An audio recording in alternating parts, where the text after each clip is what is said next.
Hello, digital world. It's your Pastor Darrell from Washington Church of the Nazarene for your Midweek Minute. A little bit late this week, but you know what? That's all right.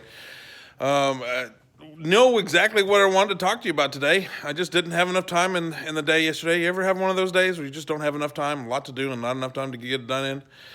Well, I was cleaning out my desk at home this week, and I realized that there's a lot of stuff and clutter and junk that I have. See, recently I've gone green, as the different companies like to say it. I've gone digital with all my statements and bills and that kind of thing. And I used to keep a stack of those bills, and I'd write notes on them, what's due, when it's due, what the balance is, all that good stuff. And then I would shred it when the new one would come in and repeat the process.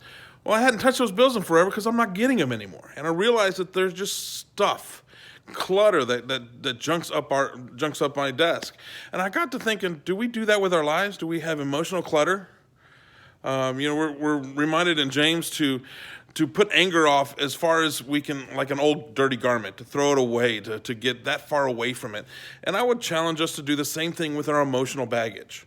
Let's clean it up. If we're upset with a person that we haven't seen in 3 or 4 weeks, why are we still upset? If we're upset over a situation that hasn't been brought up in 3 or 4 weeks, why are we upset? Why don't we just declutter it and get rid of it all? Because it's doing nothing but holding us back. And that's the great thing about His grace. His grace is there to cover us, all of our sin, regardless of how much we may think about it. He forgets about it like it is from the east, as far as the east is from the west. Why don't we do the same thing? Maybe it's time to clean out our emotional closet.